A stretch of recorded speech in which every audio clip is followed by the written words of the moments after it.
नमस्कार मित्रांनो, तुमच्या सर्वांचे माझ्या गोकुळ भक्ती दर्शन या यूट्यूब चॅनलवरती स्वागत आहे।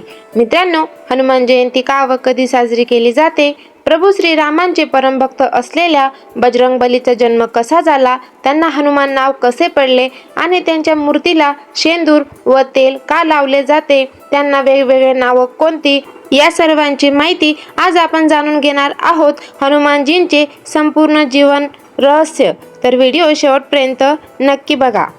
मित्रांनो, हनुमान जयंती हा चैत्र पौर्णिमेला साजरा होणारा भगवान हनुमानाचा जन्म उत्सव आहे। या दिवशी हनुमानांची विधिवत पूजा, सिंदूर तेल अर्पण केल्याने आणि हनुमान चालीसा पठण केल्याने आपल्या आयुष्यातील सगळी संकटे दूर होऊन सुख समृद्धी लाभते।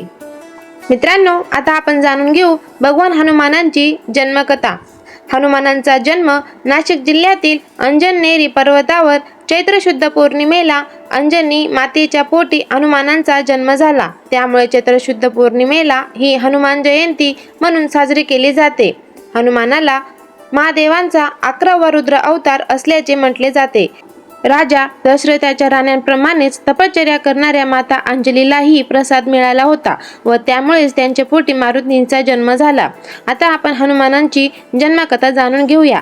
एकदा माता अंजनी जंगलात पुत्रप्राप्तीसाठी भगवान शिवांची पूजा करत होत्या। त्यावेळी त्यांनी हात जोडून डोळे मिटून आराधना करत असताना त्यांच्या समोर एक फळ येऊन पडलं। माता अंजनीने फळाला प्रसाद समजून ते फळ खाल्ले। वास्तविक जेव्हा माता अंजनी जंगलात पूजा करीत होत्या तेव्हाच अयोध्येमध्ये राजा दशरथ देखील पुत्रप्राप्तीसाठी शिवयज्ञ करत होते।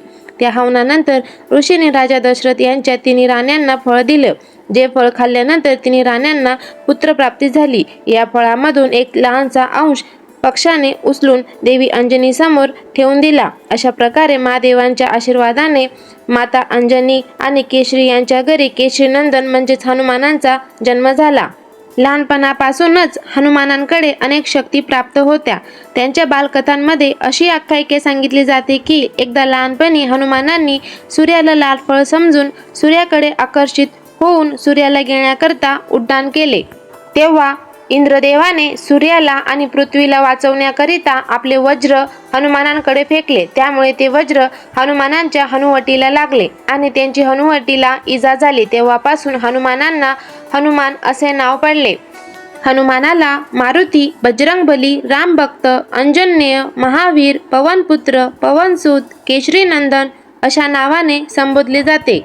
हनुमान हे प्रभू रामचंद्रांचे परमभक्त होते।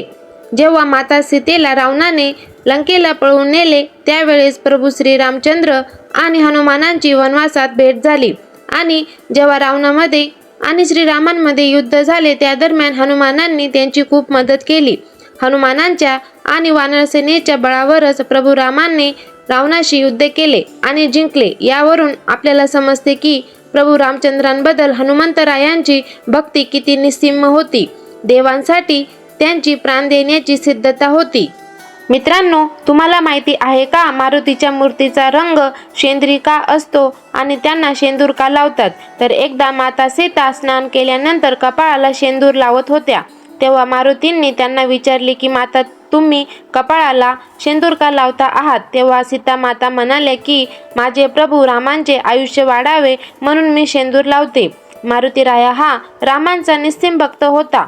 ते म्हणाले, माझ्या स्वामींचे आयुष्य याने वाढणार असेल तर मी सर्व अंगालाच शेंदूर लावतो। असे म्हणून त्यांनी संपूर्ण अंगालाच शेंदूर लावला।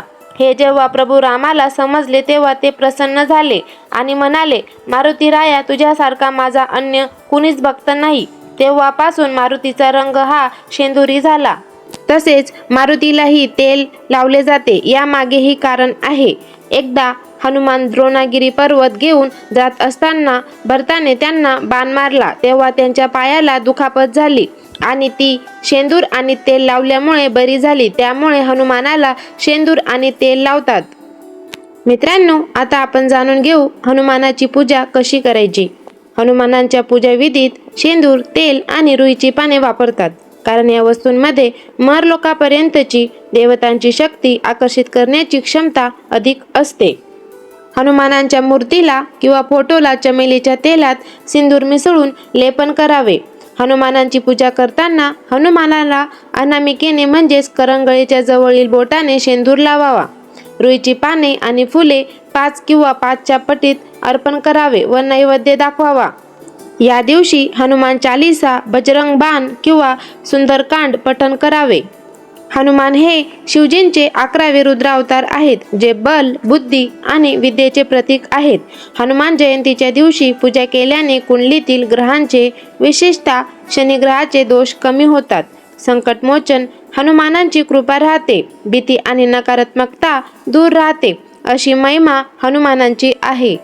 मित्रांनो, ज्यांच्या हृदयात राम आहेत, ज्यांच्या नावाने संकट दूर होतात, अशा बजरंगबलीच्या चरणी सर्वांनी नतमस्तक व्हावे. बोला पवनपुत्र हनुमान की जय.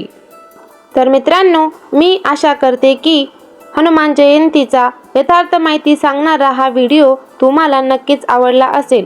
व्हिडिओ आवडला असेल तर व्हिडिओला लाईक करा, शेअर करा आणि सबस्क्राईब नक्की करा. पुन्हा भेटूया अशाच माहितीपूर्ण व्हिडिओमध्ये. धन्यवाद.